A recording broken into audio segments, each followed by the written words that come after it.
Osoto Gari. It's one of the first moves we learn in judo, but it's one of the most scored throws in international judo.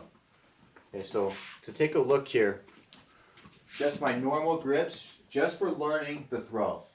I'm going to have him grab on my collar, and I'm going to come underneath and grab his collar, and I'm going to take a grip on his sleeve, and he's going to take a grip on my sleeve, right at the elbow joint.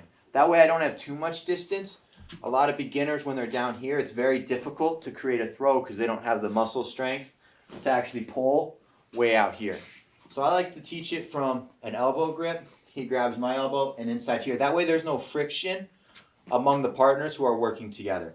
So he's going to stand with his feet square. We're going to use the lines on the mat. That way you guys can see how square we are together right here. And his foot is going to be in the center of my feet, and my foot's going to be in the center of his foot just to start. Okay, so we're here. All I'm going to do is turn my elbow up to the ceiling, and I'm going to take a step. Even with his foot, I don't want to go past his foot because then I end up leaning backwards into the throw. I just want my toe in line with his heel and his toes in line with my heel. Okay, and we're here. My elbow's up towards the ceiling. My hand here, we're going to go on this line now, brings my hand up to his ear, and it brings his ear to my ear. And that's what creates the off balance and how I explain this hand working properly. A lot of people like to leave it, drop it behind the shoulder. I like to bring it up and bring it ear to ear. So we're in here. I take a step. My hand comes up. My elbow comes up. I bring it ear to ear. Once I'm ear to ear, my left hand drops to my hip. So it's an up and down motion with the left, and the right's always going up. Here. Once I'm ready to bring my hip through, it slides through, but my hip doesn't come through. My hip still stays in front of my opponent, which makes it hard for him to counter. If I bring my hip all the way through and hook his leg, he's able to bend my back and lift with my hip, lift with his hip. If I bring my hip just even to his hip and my leg through, when he goes to lift, he misses my hip. So go ahead and lift your leg. Look, and my body doesn't go anywhere.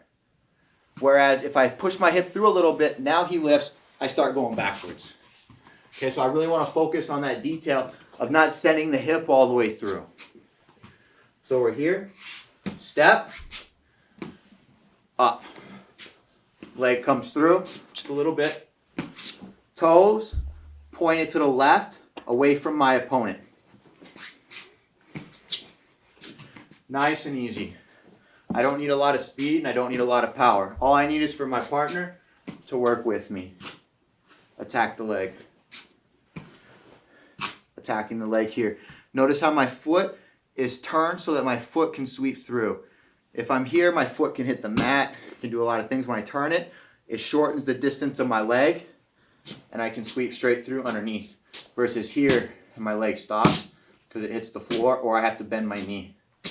Turn it, and I can sweep with a powerful straight leg because it shortens the distance of my leg. So we're here, step in, up and down. Here. To get the throw, all I want to do is turn my shoulders straight to the floor in front of me.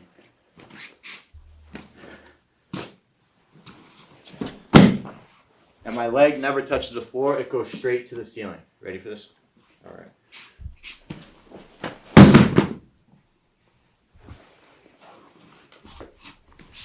One more time.